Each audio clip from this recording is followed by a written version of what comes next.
Hi friends, welcome to my cooking series. இன்னைக்கு நம்ம cooking seriesல நம்ம பார்க்க போற ரெசிபி மெது போண்டா. இந்த ரெசிபியை எப்படி செய்யணும்னு பார்க்கிறதுக்கு முன்னாடி don't forget to like, share and subscribe to Maltese cooking series.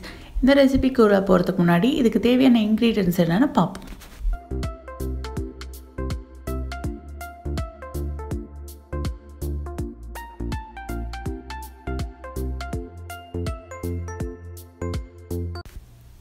First ஒரு பவுல்ல 1 கப் அளவுக்கு கடலை மாவு, அப்புறம் 1/2 கப் அளவுக்கு அரிசி மாவு, அப்புறம் ஒரு 1/4 கப் அளவுக்கு பொட்டுக்கடலை மாவு சேர்த்துக்கோங்க.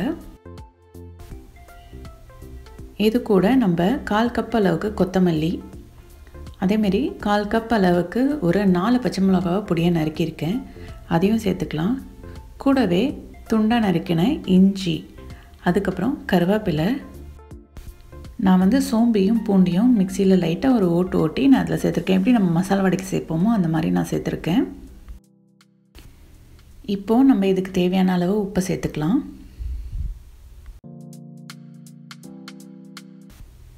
இதில் பெருங்காயம் நான் ஒரு 1/4 டீஸ்பூன் அளவுக்கு நான் இதில் சேர்த்துக்கிறேன். ஒரு 1/4 டீஸ்பூன் அளவுக்கு நான் இதில் ரெட் சில்லி பவுடர் ஆட் பண்ணுறேன். நீங்கள் உங்கள் காரத்துக்கு ஏற்ற மாதிரி ஆட் பண்ணிக்கோங்க.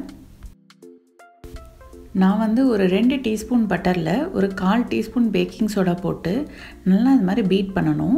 அந்த பட்டர் ஒரு 2 to 4 மினிட்ஸ் பீட் பண்ணதுக்கப்புறம் இதில் ஆட் பண்ணுங்கள்.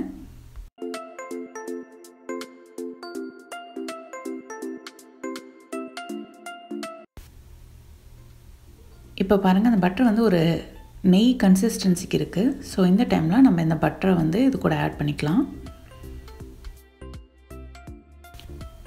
இப்போ இதை ஒரு நல்ல ஒரு மிக்ஸ் கொடுங்க. ஏன்னா நம்ம ஆட் பண்ண எல்லா இன்க்ரீடியன்ஸும் நல்லா மர்ஜ் ஆகணும். ஸோ ஒரு நல்ல ஒரு மிக்ஸ் கொடுங்க.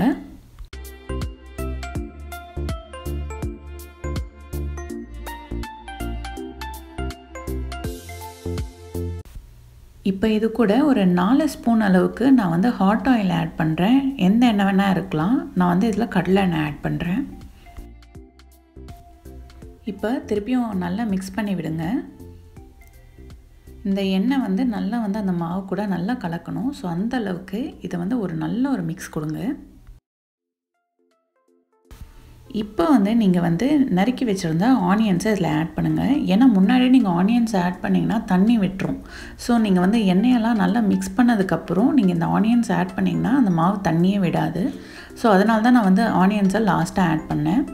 ஸோ திருப்பியும் இந்த ஆனியன்ஸ்லாம் ஆட் பண்ணி திருப்பியும் நல்ல ஒரு மிக்ஸ் கொடுங்க. திருப்பியும் நான் இதில் ஒரு 2லேருந்து 3 ஸ்பூன் அளவுக்கு சூடான எண்ணெய் விடுறேன். நல்லா நம்ம பிசைகிற அளவுக்கு பதத்துக்கு அந்த எண்ணெய் சூடாக இருந்தால் போதும். அந்த மாதிரி விட்டுட்டு நான் திருப்பியும் இதை ஒரு நல்ல ஒரு மிக்ஸ் கொடுக்குறேன்.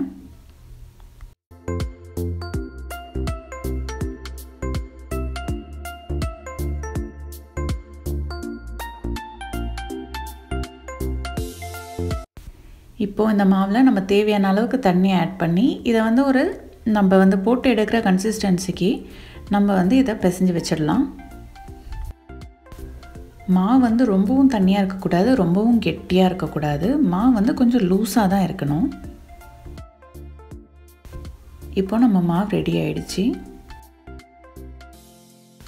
ஒரு அகலமான வானலில் நம்ம எண்ணெய் ஆட் பண்ணிவிட்டு எண்ணெய் ஹீட் ஆனதுக்கப்புறம் இதை இந்த மாதிரி பாலாக உருட்டி அதுக்குள்ளே போடலாம். நல்லா டைட்டாக உருட்டக்கூடாது, இந்த மாதிரி லைட்டாக தான் உருட்டணும். பாருங்கள், நீங்கள் இந்த மாவு எடுக்கும்போது கையில் ஒட்டவே ஒட்டாது. ஸோ அதான் கரெக்டான பதம். ஸோ அந்த மாதிரி எடுத்து நம்ம இதில் பாலாக உருட்டி இதில் போடணும். நல்லா நோட் பண்ணிக்கோங்க, பால் ரொம்ப அழுத்தம் கொடுத்து உருட்டக்கூடாது. சும்மா லைட்டாக அப்படியே உருட்டி இதுக்குள்ளார போடணும்.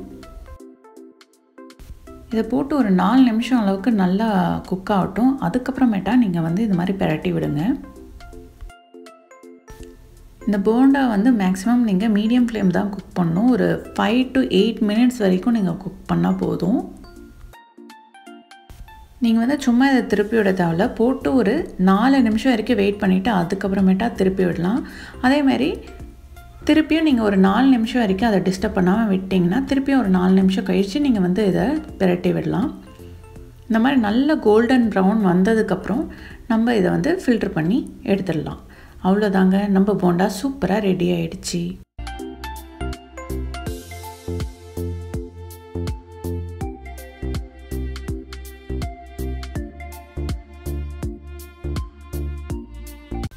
இந்த ரெசிபியை நீங்கள் உங்கள் டீ டைம் ஸ்நாக்காக கூட ட்ரை பண்ணலாம். இப்போ பாருங்கள், நான் இந்த போண்டாவை வந்து ஸ்ப்ளிட் பண்ணி காமிக்கிறேன்.